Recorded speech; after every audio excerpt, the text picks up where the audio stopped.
morning, everyone. Magandang umaga po. So, we are here in our last topic na po, no? Last week na po ng ating Jesus period na topic. How many of you have learned about Jesus period? Yun pong topic natin na Jesus period for the past 3 weeks. And excited po kayo na as we end this series, you're gonna learn so much more. Meron po ba dito, you're learning so much? And so, dahil last na ngayon, wag na po nating patagalin. Can I invite everyone to please stand up as we read from Colossians chapter 4. Colossians chapter 4, verses 2 to 4. Yan, pakiayos naman po yung ating clicker. Yan, Colossians 4, 2 to 4. So please read with me if you're there. Verse 2, continue steadfastly in prayer, being watchful in it with thanksgiving.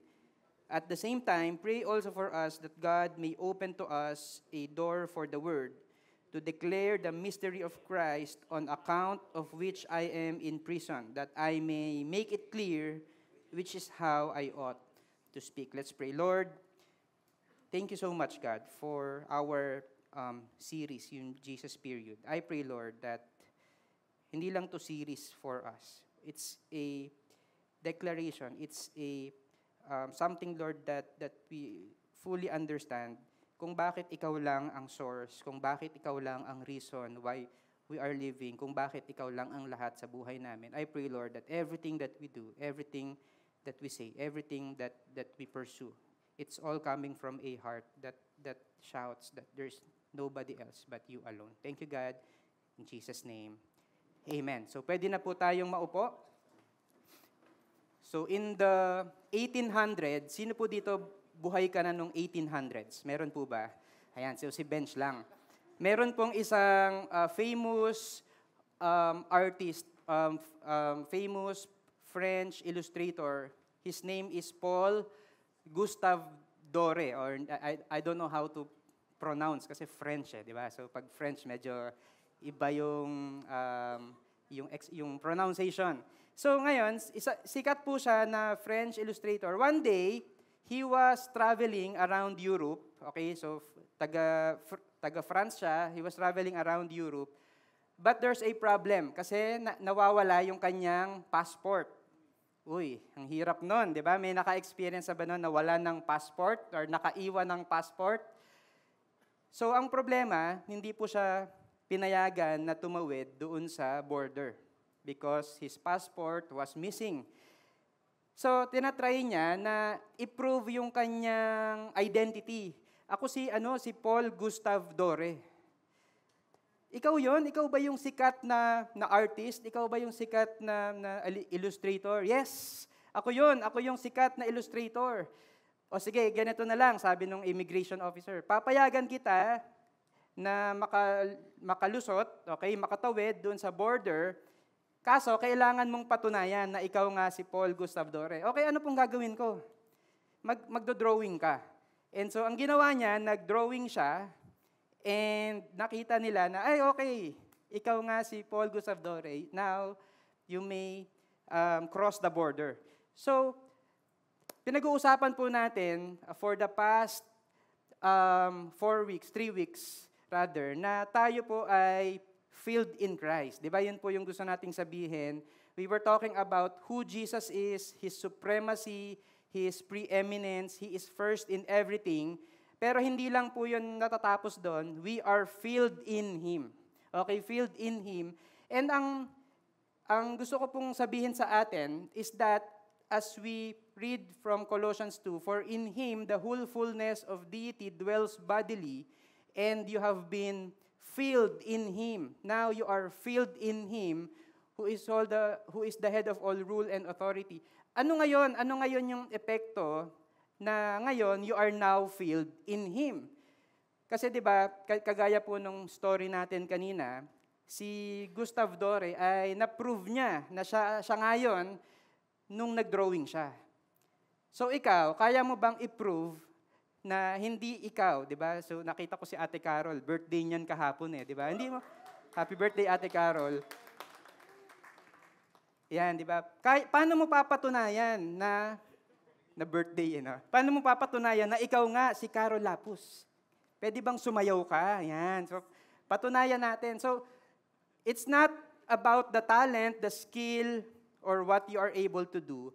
Pero sana po, ang proof that Christ is living in you and you have been filled in Christ is yung how you act. Diba? Kung ano po yung nangyari sa'yo internally, nagre-reflect po yan externally. Last week, we talked about kung ano yung nababago sa atin, diba? Yung ano yung dapat natin gawin as we have been filled in Christ. We talked about seeking the things that are above, setting your minds on things that are above, putting on your new self and putting off your earthly, what is earthly in you. Naalala niyo po ba? We talked about that. So today is actually a continuation of that. Pero this time, hindi lang natin pag-uusapan kung ano yung nangyayari sa atin at gagawin natin sa buhay natin. We're gonna talk about kung paano natin tinitreat yung ibang tao sa paligid natin. Okay, so ito po yung gusto kong sabihin sa atin ngayon. A life that is filled in Christ bears witness to Christ. If you have been filled in Christ, then what happens is that we are able to bear witness to Christ. So ano ba yung ibig sabihin ng bear witness? When we talk about bear witness, ito po yan. It means to show that something is true. Sa korte, kapag tinawag ka to bear witness, ikaw yung magpapatunay. You're gonna prove that something happened or something did not happen, kung sino yung gumawa nito, kung anong oras, ikaw yon. That's what you're gonna do if you are called to bear witness. Pero tayo po, wala po tayo sa korte. Tayo po ay nasa mundo, tayo po ay filled in Christ, and that's why we are called to bear witness to Christ. So paano yon? Paano tayo magbe-bear witness to Christ? We can do that in many ways. Kasama dito yung speech, in how you talk to others. Yung actions, how you act towards others. Yung mga pursuits, yung mga desires mo. Ano ba yung mga gusto mong gawin? Ano ba yung mga goals mo in life? So all of those things ay nagpapakita, nagbe-bear witness kay Christ. And we hope na yun pong buhay natin is a reflection of what happened in us, what God did to us in Jesus Christ. So ito po yung pag-uusapan natin ngayon. And I hope na we're gonna be ending this series na hindi lang po internal at personal lang yung nagbago sa atin. Pero yun pong internal na nangyari sa atin as we have understood that Jesus is enough, that Jesus is sufficient. We're gonna be able to share that and treat others the same way, coming from that heart. Okay? So, there are 3 groups of people that Paul was saying na mag-bear witness ka to them. So, the first one is we're gonna bear witness to our household. Okay? So, sino po dito with your family members ngayon? Kasama niyo yung family members niyo. Yan. So, marami po tayo, kasama po natin yung ating mga family members. So, meron pong isang, probably you know about Winston Churchill. Kilala niyo po ba si Winston Churchill, yung mga nag-aaral ng history, mahilig sa history. So, he used to be a soldier, tapos eventually naging prime minister po siya ng United Kingdom. So, meron po siyang isang speech. I don't know kung kailan niya to sinabi, pero when I read it, it feels like parang ine-encourage niya yung mga tao to fight. Sabi niya, we shall fight on the beaches. We shall fight on the landing grounds. We shall fight in the fields and in the streets, and we shall fight in the hills. So very encouraging. Tapos merong nag-comment. Sabi nung nag-comment, it sounds exactly like my family. Because there's always infighting in my family. So, meron po bang nakarelate? Yung parang, in my family, palagi na lang merong nag-aaway-away. Diba? Kala nyo, encouraging speech, di ba? Because, sino po dito yung parang, you agree with me, na kung sino yung closest to you, yun po yung mas lagi nyong na-offend. Di ba? Kung sino yung lagi mong kasama, yung family members mo, sila yung mas palagi mong na-offend kasi mas nakikita yung character mo, mas nakikita yung differences ng preferences ninyo.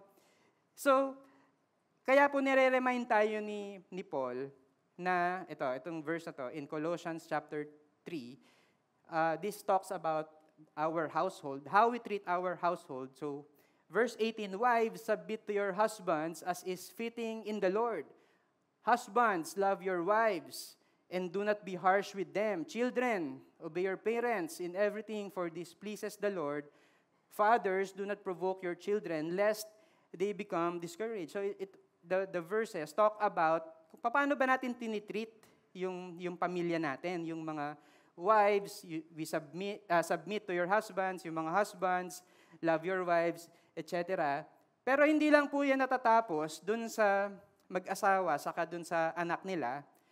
Sinama din ni Paul yung mga servants, mga slaves. In verse 22, actually ito nga yung pinakamahaba yung para sa mga slaves. Apat na verses, 'di ba? Yung kanina, isang verse lang. Pero yung pagdating dun sa slaves, mga bondservants, obey in everything those who are your earthly masters, not by way of eye service as people pleasers, but with sincerity of heart, fearing the Lord. Whatever you do, work heartily as for the Lord and not for men, knowing that from the Lord you will receive the inheritance as your reward. You are serving the Lord Christ, for the wrongdoer will be paid back for the wrong he has done, and there is no partiality. So, bakit ang haba nung para sa mga servants, dun sa mga bondservants? Probably, pag sinabi kasi nating bondservant, ito talaga yung parang pag-aari ka nung master mo. So, nire-remind ngayon ni Paul na probably itong mga servants, mga slaves, merong grudge towards their master, lalo na kapag yung master nila hindi maayos, kapag mahigpit, kapag hindi maganda yung benefits. May benefits, di ba? Walang SSS, walang pag-ibig. So, nire-remind niya na obey in everything. Work as if you're working for the Lord and not for men. Okay, so ito yung nire-remind ni Paul to the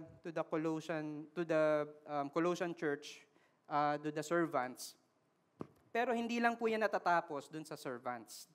Meron pang kasunod yan, may humabol, nasa Colossians chapter 4 na. So, isang verse na lang, di pa sinama dun sa Colossians 3. Diba? Nasa Colossians 4. Naubusan kasi nung papel, di na kasya. Yan. So, joke lang, di po yun yung reason. Colossians 4, verse 1, Masters, treat your bondservants justly and fairly, knowing that you also have a master in heaven. So, for those naman na mga masters, anong gagawin natin? Ititreat natin yung bondservants, yung mga slaves natin, justly and fairly. So, hindi po natin pag-uusapan ng mas malalim kung how yung specific, yung wives, ano yung specific things na gagawin nyo sa husbands, ano yung specific things na gagawin nyo sa wives. So, we're gonna have another series probably for that. Pero what I want to highlight in these verses is that yun pong pag-treat sa household members, if you have noticed, it's always in light of Christ's work in us. So ito po siya, sinamarize ko po siya. Ito po yung mga ina-address na person, yung wives, husband, children, fathers, bondservants, masters. Ito yung command. Submit, love your wives, obey your parents, do not provoke your children, obey your masters, treat your bondservants. Pero when you look at yung dun sa pahabol, it's always in light of Christ. It's always in connection, in relation to Christ. Wives, you're gonna submit to your husbands. Pero hindi lang yan tinapos dyan. As is fitting in the Lord. It's just fitting to the Lord that wives, you submit to your husbands. Husbands, love your wives and do not be harsh with them. Pero ito po yung kasunod. So, as Christ loved the church. So, actually, hindi po to sa Colossians. This is in Ephesians. Which was a letter na kasabay sinulat ng Colossians. So magka-batch po yan, yung Ephesians and Colossians. In fact, pag kinompare mo nga yung Ephesians at saka yung Colossians, marami kayong makikitang parallel, mga similarities. So sinasabi niya na, husbands, mahalin mo yung asawa mo as Christ loved the church. Okay po ba? Mga husbands, we're gonna love our wives as Christ loved the church. Children, mga children, sino po yung mga children in the house? Obey your parents in everything. Di ba minsan, ang hirap nun, yung parang mag-obey sa parents natin in everything. O yung mga parents, sinisiko yung mga anak nila. Pero sabi po sa Bible, this pleases the Lord. So we're not doing that, na hindi ka nag-o-obey dun sa parents mo para bigyan ka ng baon or para payagan ka na manood ng concert ng BINI. Yan, hindi yon. But because this pleases the Lord. Fathers, do not provoke your children. Pero anong gagawin? Bring them up in the discipline and instruction of the Lord. Also in Ephesians. Bondservants. Or syempre, ngayon, wala namang slave dito, di ba? So, yung iba, hindi po, alipin po ako kahit hindi mo batid. Yan. So parang, hindi ganon. Pero ngayon, what we have employers and employees. So, ano yung ginagawa natin? Obey your earthly masters in everything. Pero, you're not just obeying them in everything. You're doing it because you fear the Lord and you are working heartily for the Lord. Ang ganda ng word na ginamit, work heartily. Buong puso mong gagawin yung trabaho mo because you're doing that for the Lord. And last, yung masters, you're gonna treat your bondservants justly and fairly because you know that you have a master in heaven. You know na you also submit to a higher authority. Ikaw yung master nung servant mo, pero you are also submitting to a higher authority, and that is God Himself. So, ang galing yun pong how we treat our household. Hindi lang po yan command na sinabi sa atin sa Bible na, ito yung gawin mo. It's always in light of who Christ is. Because, sabi po sa Bible, in the book of John, but to all who did receive Him, who believed in His name, He gave the right to become children of God. So, sino po dito, you are children of God? You consider yourselves children of God. Tayo po yun, di ba? Because we received Him, we believe in His name, now we are now considered children of God. We have been invited into God's family. And so as we have been invited, because we have been invited to the family of God, ano po yung gagawin natin? Let us treat our household members in light of Christ's work in us. So okay po ba yan? Sometimes it's difficult, sometimes parang palagi tayong may kaaway sa bahay, may kasigawan tayo. But because we have been filled in Christ, we're gonna treat our family members in light of Christ's work in us, in light of God's love to us. Okay po ba? Second, so we're gonna bear witness to our household. Second is we're gonna bear witness to non-Christians. To non-Christians, to the unchurched, to the lost. Okay? In Colossians 4, it says here, continue steadfastly, ito po yung binasa natin kanina, in prayer, being watchful in it with thanksgiving. So, sino po dito? You pray. Always. You always pray. Ano yung mga pinagpe-pray mo? Sino po dito nagpe-pray na sana magkaroon ng snow sa Pilipinas? Yay! Di ba? Nag-pray natin, magkaroon ng snow. Ayan, yung malamig na, di ba? So, ang init-init kasi. And alam ko, madami tayong mga pinagpe-pray. Probably healing, probably finances, probably relationships. Pero si Paul, ito po yung pinagpe-pray niya. Sabi niya, pag-pray niyo ako Colossian Church at the same time, verse 3, pray also for us that God may open to us a door for the word to declare the mystery of Christ, on account of which I am in prison, that I may make it clear which is how I ought to speak. Pag-pray daw natin that God will open a door Para saan? To preach the mystery of Christ. Si Paul, sabi niya, nakulong ako because of preaching the mystery of Christ. It's challenging to preach the mystery of Christ. Pwede kang makulong, pwedeng delikado yon sa'yo, pwede kang ma-persecute, pwede kang mabash, pwede kang ma-inconvenience. Pero sabi niya, ipag-pray niyo ako, pray for open doors to preach about Jesus Christ. It's a mystery. Sa buong Colossians, paulit-ulit yung na sinasabi na yung about kay Jesus is a mystery. Parang misteryo. Bakit misteryo? Kasi hindi nila naiintindihan, 'di ba? 'Di ba po ang problema ng Colossian church is that there are a lot of false teachings, false gospel. In our time right now, marami tayong mga problema about misinformation of who Jesus is. Maraming mga religions, maraming even ang nakakalungkot po, no, even yung gospel ni Jesus Christ can be twisted. Pwede po siyang maiba. Kaya po be careful kung ano po yung mga pinapanood ninyo, binabasa ninyo sa social media, because it might mislead you. Ito po yung situation, the condition that we are in. So, and hindi lang po yun. I think the primary reason kung bakit meron pong mystery of Christ is because we are sinful. We have this sinful nature. We are living in a sinful world, broken world. Kaya po yung mga bagay na tungkol kay Jesus ay parang malabo. Di ba alam niyo yun, yung parang na-preach na sa iyo yung gospel, shinare na sa iyo yung gospel. Sinabi kanina ni Coach Ron, importante yung church community. Pero bakit ang hirap pa din na magkaroon at mag-pursue ng church community? Because of our sinfulness. Kasi gusto natin kung ano lang yung convenient for us. Bakit ang hirap mag-forgive? Bakit ang hirap maging generous? Bakit ang hirap mag-commit to read the Bible? Bakit? Kasi all of those things are not convenient for us. Tama po ba?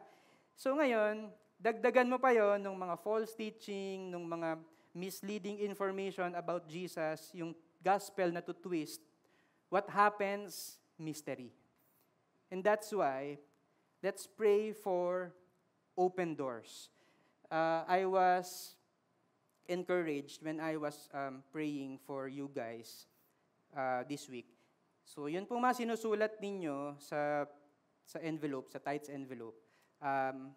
Ako po yung nagpe-pray doon for those who are attending 9 a.m. And also for the kids.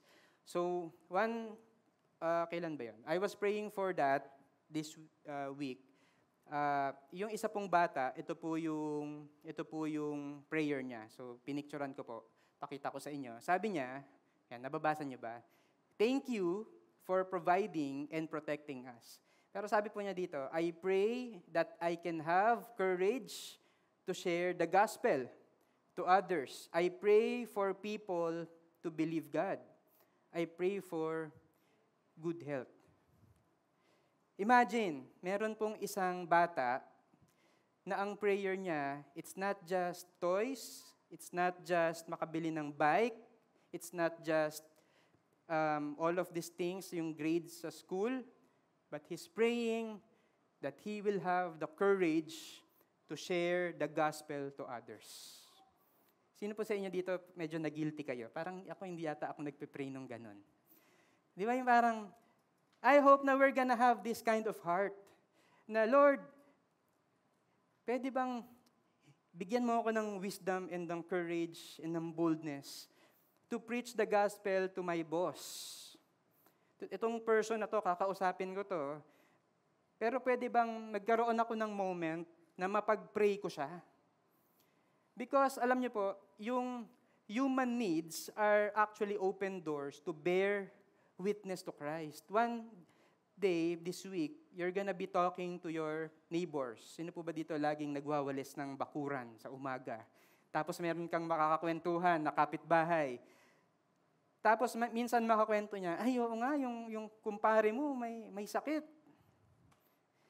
So, instead of you talking to him, ay, magaling yung doktor na to, magaling yung gamot na to, dalhin mo sa ospital na to, why not talk to him about Jesus Christ, the ultimate healer? Why not talk to him about God, the one who is able to do miracles? Di ba kadalasan, yung kwentuhan natin, yung mga magagandang gawin lang sa buhay. Parang, gusto mo bang yumaman? Ito gawin mo. Gusto mo bang magka-jowa? May kilala ako. Gusto mo, pakilala kita. Sometimes, ganun lang po yung usapan natin. Pero, I hope na we're gonna be conscious. Okay? We're talking to people and everyone has human needs, whether that's finances, health, relationships, career, academics. Madami tayong needs. But I hope na we're gonna realize that all of these things are actually open doors so that we can bear witness to who Christ is. And magagawa mo lang po yun kasi ikaw, na-encounter mo si Jesus Himself. Okay, so we're gonna bear witness. We're gonna pray for open doors so that we can bear witness to others and tell them about Jesus Christ. In verse 5, ito po yung karugtong, walk in wisdom toward outsiders. Outsiders, ito po yung mga people who are not yet part of the church. So walk in wisdom toward outsiders, making the best use of time. Let your speech always be gracious, seasoned with salt, so that you may know how you ought to answer each person. So the Bible tells us to walk in wisdom. To walk in wisdom, let's make the best use of time. Meron pong isang person, sabi niya dun sa mami niya, Mami, I think I found the girl of my dreams. Ikaw ba yan, bro? I think I finally found the girl of my dreams. So sabi nung mami niya, okay, ganito yung gawin mo.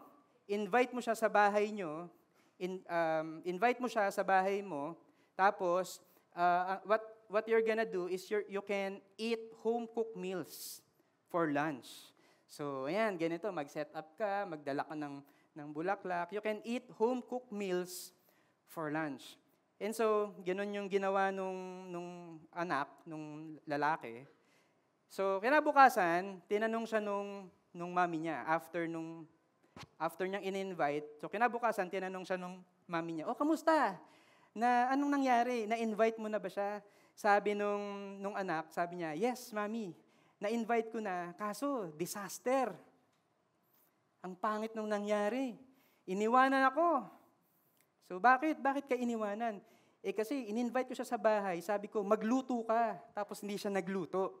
Di ba? So, minsan, ganun po yung mindset natin towards others. Alam niyo po yun, yung mindset natin towards others, we always want to get something from them. Pagka meron tayong kinausap, pagka meron tayong in-approach, ang thinking natin, ano kaya yung mapapala ko sa taong to? Magiging mabait kaya to sa akin? Yayaman kaya ako sa taong to? Mabebentahan ko kaya to ng mga binebenta ko? We always have that mindset. But I want us to think, just like what Paul says, we want to walk in wisdom towards outsiders, making the best use of time because time is limited. One day, yung mga kaklase mo, hindi mo na makakasama yan. Bakit? Gagraduate din kayo eh. Limited lang yung time. So while you're still with them, talk to them, preach to them the gospel. One day, yung mga office mates mo, hindi mo na magiging office mates yan. Yung iba, iniisip, magre-resign na nga ako eh. One day, hindi mo na yan magiging office mates, may magre-resign, may magre-retire. Worse, merong mamamatay. So, make the best use of time.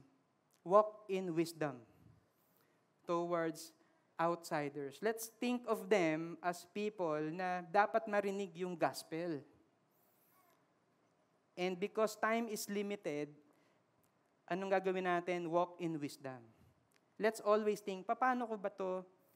Paano ko ba i-share yung goodness, yung faithfulness, yung love ni God to this person? Walk in wisdom. Be gracious in speech. Yun po yung sabi sa Bible. Ang question ko sa'yo, gracious ka ba in speech? Or hindi ka gracious sa speech mo, di ba? Parang palagi kang nakikipag-away, parang ganun yung tono ng boses mo. Be gracious in speech. Questions para ma-check natin kung gracious ba tayo in speech. Are you genuinely interested with others? Or palagi na lang yung sarili mo, ikaw palagi yung magaling, ikaw palagi yung bida? Or are you interested with others? Are you trustworthy? Or ikaw yung unang-unang mangchichismis nung kinuwento nila sa'yo? Trustworthy ka ba? Are you humble? Or are you filled with pride? Di ba? Parang proud ka.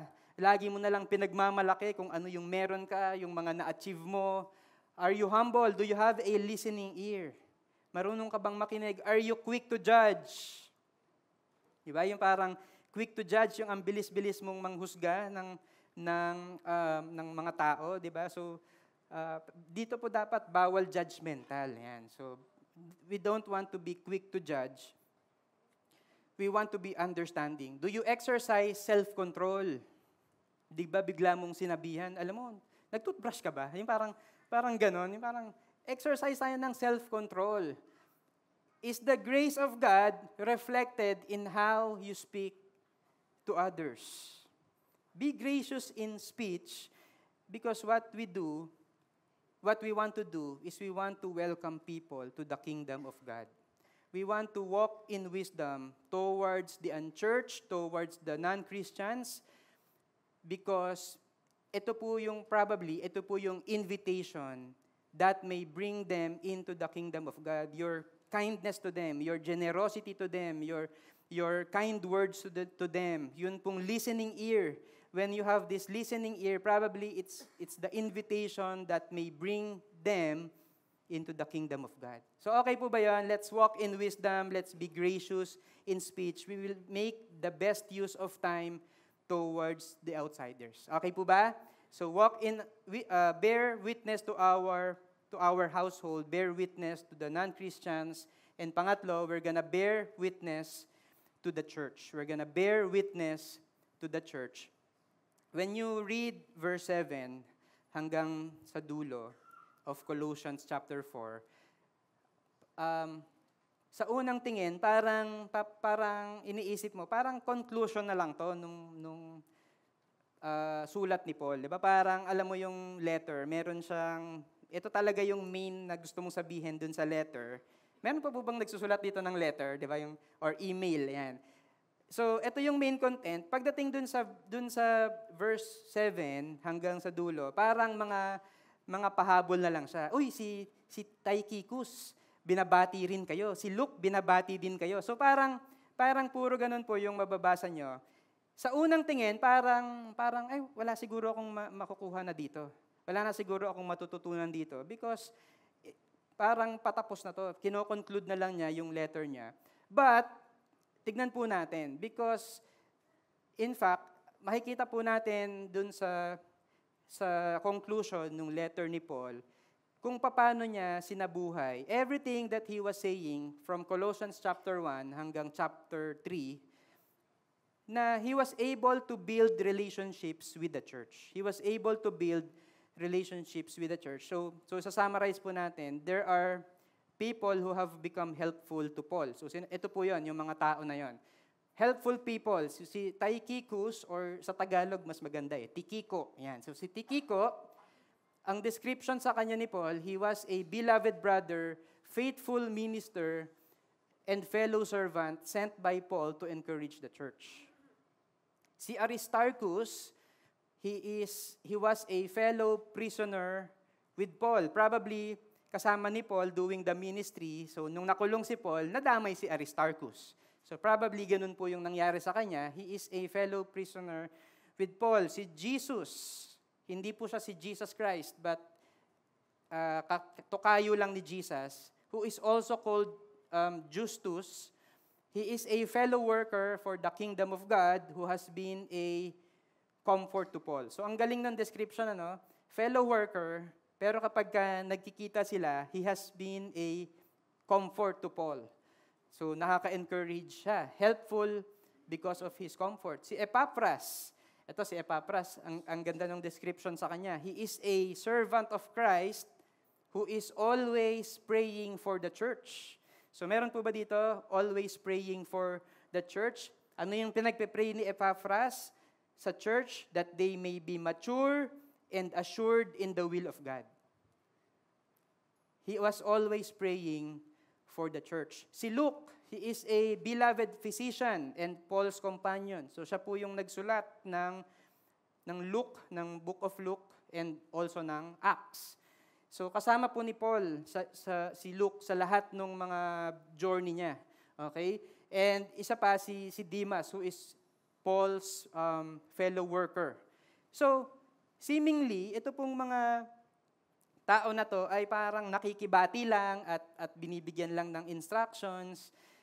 Pero ito po yung application of what we have learned in this topic, 'di ba? In this series. Meron pong mga people who have been encouraged by the life of Paul. Meron pong mga ibang tao na nakilala si Jesus Christ who co-labored with Paul para i-preach yung gospel. So, ibig sabihin, hindi lang si Paul yung nag-e-embody nung Jesus period, it's also them. It's also them. So, ang question ko po sa atin, as we end to our topic today, sino po dito, you want to be people who are helpful to the church? People who, dahil Jesus period yung nasa puso ninyo, you become helpful to the church. You can be described like this, a faithful minister, a servant of Christ who always prays for the church, someone who uses his skills. So, if you want to be helpful or if you want to be more helpful, sinamarize ko po yung mga ginagawa nila. Ito po yung pwede nating gawin. So, do you want to be helpful? Be involved in the life of the church. Involved ka ba dun sa buhay ng church o hindi? Ikaw ba yung unang-unang lalabas after ng service? Or ikaw yung maraming kasama at marami kang kakilala? Be selfless and learn to sacrifice for others. Because being in a church community, sometimes it takes selflessness and sacrifice. Invest your time, your effort, your resources. Be faithful with your calling. Okay? Meron po, iba-iba po yung calling natin. Iba yung calling nung nagsuserve in the ushering, in the tech, in the kids church, in the admin. Iba-iba po yung calling nung doktor, nung abogado, nung engineer. Pero be faithful with your calling. Just like si Luke, he was a doctor. So ginamit niya yung kanyang scientific mind and yung kanyang matalinong pag-iisip bilang doktor para isulat yung Book of Luke saka yung Book of Acts. Pag binasa niyo po yun, parang very investigative, very para siyang forensic kung mag-isip siya. Because that's his mind, that's his calling, that is his gift. So gamitin mo kung ano yung calling mo, gamitin mo yung gift mo. Look out for the interests of others. 'Di ba? Hindi lang palaging yung interest natin, yung gusto natin. And also pray for the church. Pray for the church. So if you want to be helpful, these are some of the things that we can do so that we can continue to grow in being helpful. Paano naman yung iba sa atin? Probably ang iniisip mo, hindi nga ako helpful ako nga kaya nga ako nasa church kasi may pinagdaanan ako, na-offend ako, nasaktan ako, meron akong ginawang sin. Pero kaya nga ako nasa church, bumabalik pa lang ako. Paano yun? I cannot be helpful. So hindi po, kasi si Paul, meron din siyang mga kasama who went through different issues in life, pero they are now restored. So ito po yung mga tao na yon. Si Onesimus, na gumagawa po ng barong. Ayan, so, hindi, he was a runaway slave. Ang master po niya ay si Philemon. So, yun pong Book of Philemon ay siya po yung topic, si Onesimus. Runaway slave who was guilty of doing something wrong. So, hindi po natin alam kung ano yung ginawa niya. Probably nagnakaw or I don't know. Pero nakilala po siya ni Paul. So, pagdating dun sa Philemon 10, by the way, yung Book of Philemon ay kabatch din niya yung Colossians at yung Ephesians. So, magkakasabay po itong sinulat. Sabi niya dun sa Philemon 10, he became Paul's spiritual son while he was in chains. While Paul was imprisoned, si Onesimus ay binigyan siya ng barong at naging spiritual son siya. Okay? And ang description po sa kanya, he was faithful and a beloved brother who is one with the church. So, meron siyang ginawang mali, but he is one with you in the church. And will tell them of Paul's activities. Alam ni Onesimus yung mga ginagawa ni Paul. Ganun po yung involvement. Diba? May ginawa kang mali, but because you have been restored, involved ka na ulit. Alam mo na ulit kung ano yung ginagawa ni Paul, you are one with the church. Ganun po yung restoration that being in Christ does to us. We have been restored. Ito naman, si Mark, the author of Mark, deserted Paul in Pamphylia and had not continued with them in the ministry. So years ago, bago po sinulat yung Colossians, si Mark ay bata pa siya noon eh. Bigla siyang nang iwan sa ere. Niwanan niya sa ere yung si Paul and the rest of those who are yung mga kasama nila sa ministry. Ayaw na niyang ituloy yung mission. Pero na-restore po siya eventually. And sabi po dito sa Colossians, if he comes to you, welcome him. And that is what we want to happen in our church. Some of us, nandun po tayo sa people who are helpful. Helpful, di ba? Yung parang umattend ka dito, masaya ka, you want to be helpful. Some of us, nandun po tayo sa side, na may pinagdadaanan tayong issues in life, mga problema sa buhay. And ang season mo ngayon, you are being restored. So ngayon, kung nandito ka sa restoration stage, ano yung gagawin natin? Restored ka ba? So, preach the gospel to yourself. Remind yourself of who you are in Jesus Christ. Huwag mong hayaan na yung mga pagkakamali mo will define who you are. Yung feeling mo, malayong-malayo ka sa Diyos dahil sa mga ginawa mong pagkakamali. No, preach the gospel to yourself. Learn from the past and correct your mistakes. Grow in Christ-likeness. Ikaw din, mag-grow ka din in Christ-likeness and gamitin mo yung mga mistakes mo so that you can advance God's kingdom. Yun pong mga pagkakamali mo, pwede mo yang gamitin so that you can advance God's kingdom. At aware po ba tayo doon? If ikaw ang past mo, you have been, nagkaroon ka ng pagkakamali sa sexual immorality. But now, you are restored in Christ. And in fact, yung kasalanan mo, you can use that so that you can preach the gospel to those who are experiencing the same. Ikaw ba yung greedy? Ikaw ba yung may problema sa money? Now you are restored in Christ.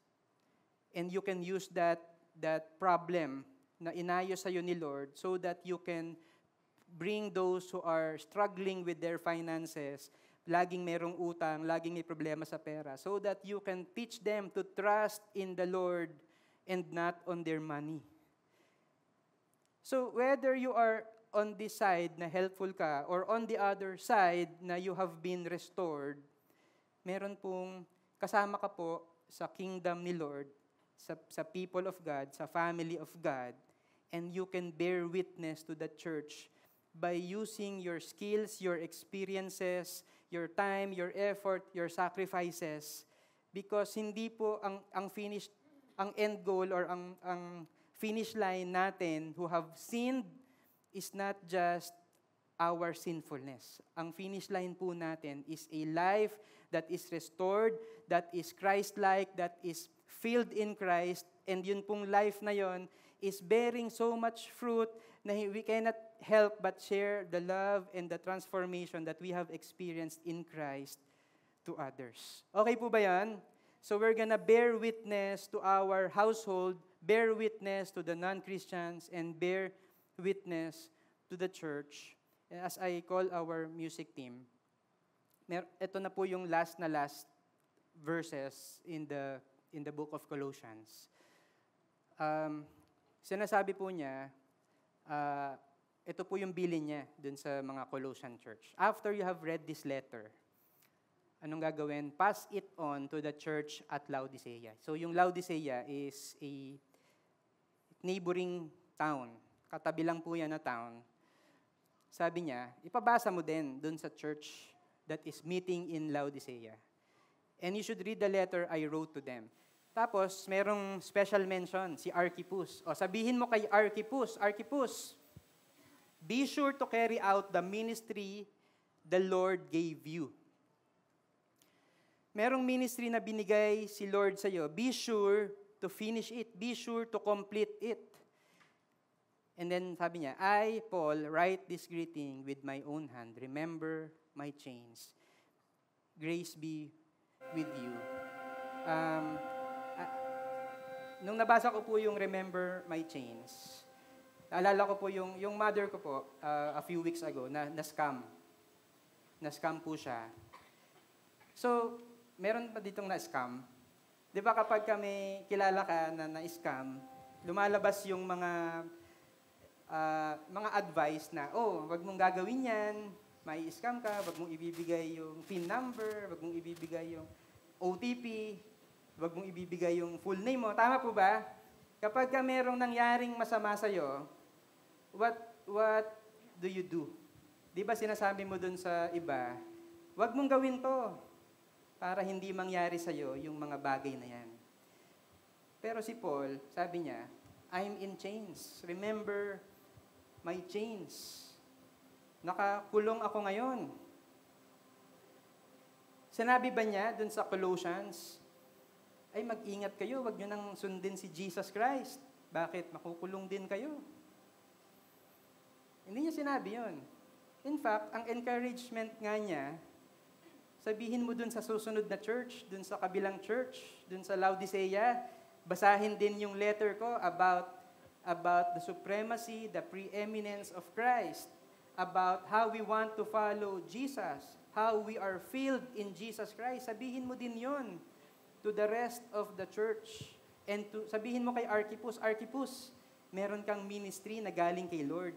Gawin mo Ang susunod po na question doon, hindi ba pwedeng makulong din sila by doing that? Yes, pwede. Pwede. Si Aristarchus nga kasama niya si Paul. And what happened is that he was imprisoned together with Paul. Pero bakit ganun yung encouragement ni Paul? Bakit sinasabi niya, mag-bear witness ka pa din, sabihin mo sa mga non-Christians who persecute you, sabihin mo dun sa family mo, na pag nakulong ka, pwede ring madamay sila. Sabihin mo dun, ito yung gagawin mo sa church, itutuloy mo yung ministry. Bakit? Because I believe na si Paul, he experienced Christ himself. He experienced Christ himself. Sabi po natin kanina, a life that is filled in Christ bears witness to Christ. We cannot bear witness kapag hindi po natin na-experience si Jesus Christ. Sino po dito you want to bear witness to Christ, to your household, to your office mates, to your company, to the people around you, to your enemies, and to the church? Alam niyo po kung saan nagsisimula yan? Sa relationship kay Jesus Christ. When we experience Christ, we will be able to bear witness to Him. Kasi hindi po yan trabaho lang na ibibigay sa'yo kasi sinabi lang ng pastor, sinabi lang ng victory group leader mo. Pag na-experience po natin yung fullness of life that we can have in Christ, there's gonna be this desire to serve Him, to talk about Him, to pray for Him, to share Him to others. Bakit? Kasi yung fullness of life that we have in Christ, you will not be able to contain it. Ang gusto mo, i-share siya sa iba, ipakita sa iba, mag-bear witness sa iba. And nagsisimula po lahat yon sa experiencing Jesus Christ Himself. And that is what we want. An experience, a personal encounter with who Jesus is.